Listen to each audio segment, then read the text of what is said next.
మీరు ఎప్పుడైనా ఒక విషయం జ్ఞాపకం పెట్టుకోండి, లోకంలో తెలిసున్నవాడు తెలియనివాడు ఎవరైనా ఆరాధించేది ఎవరినంటే అమ్మవారిని ఆరాధిస్తారు తప్ప మిగిలిన రూపాలను ఆరాధించారు.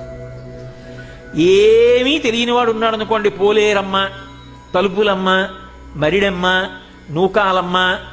నూకాలమ్మ అంటే ఈ ఊళ్ళో నేను అన్నం తింటున్నానంటే ఆ తల్లి నాకు నూకలు పెట్టిన తల్లి.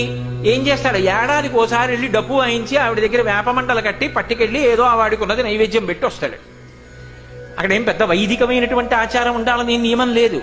కానీ అందరికీ అన్నం పెట్టిన తల్లి, ఊరికి అధిష్టాన దేవత నూకాలమ్మ, తలుపులమ్మ. తలుపులు వేసేసాను అనుకోండి, లోపల బయటికి వెళ్ళవు, బయటివి లోపలికి రావు. లోపల ఉన్న అలక్ష్మి బయటికి వెళ్ళిపోవాలి, బయట నుంచి యోగం కలగాలి. నాకు మనవడు కావాలి, నేను శుభవార్త వినాలి కదూ, ఆ శుభం నాకు మనవడు రావాలి లోపలికి. తలుపులు తీసుకుని తాత అంటూ వాడు పరిగెత్తుకు రావాలి. యోగం, నాకు మనవడు పుట్టాడు అంటే అది ఇవ్వగలిగినది. తలుపులు తీసి మనవణ్ణిచ్చింది తలుపులమ్మ.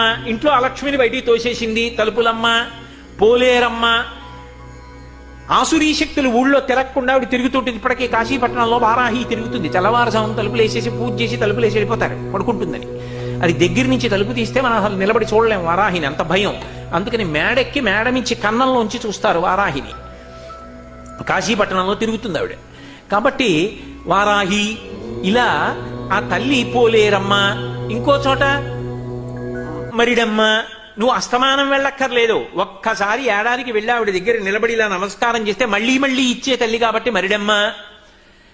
అందరికన్నా ముందు ఆ ఊరు ఎవరు వచ్చారంటే ఆవిడ వచ్చింది. ఎవరో పొలం దగ్గర మొట్టమొదట ఓ ఊళ్ళో ఓ పెంకుటిల్లు కట్టుకున్నాడు. కట్టుకునే ముందు ఏం చేశాడంటే, ఎందుకైనా మంచిది ఒక్కడనే ఉండాలని భయం వేసి ఓ రాయి తీసుకొచ్చి అక్కడ పెట్టి దానికి కాస్త పసుపు రాసి కాస్త బొట్టెట్టి ఓ కొబ్బరికాయ కొట్టి అక్కడ పసుపు కుంకం వేసి, నాతో పాటుగా అమ్మ కూడా ఈ ఊరు వచ్చింది, ముందు ఆవిడే వచ్చింది, నేను వచ్చానన్నాడు.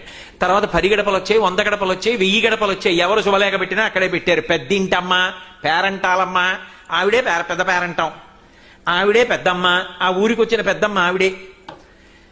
ఇప్పుడు మీరు చెప్పండి, చదువు రానివాడి దగ్గర నుంచి సామాన్యుడి దగ్గర నుంచి ఎవరిని ఆరాధన చేస్తున్నారు? ఆవిడ్నే. ఆ ఆరాధన కూడా అందరూ ఒకలా చేరి సాత్వికంగా చేసేవాళ్ళు ఉంటారు, రజోగుణంతో చేసేవాళ్ళు ఉంటారు, తమోగుణంతో చేసేవాళ్ళు ఉంటారు. ఎలా చేసినా ఆవిడ్నే. బాగా చదువుకున్నాడు, అయినా చేసి తీరవలసింది సంధ్యావందనంలో గాయత్రినే.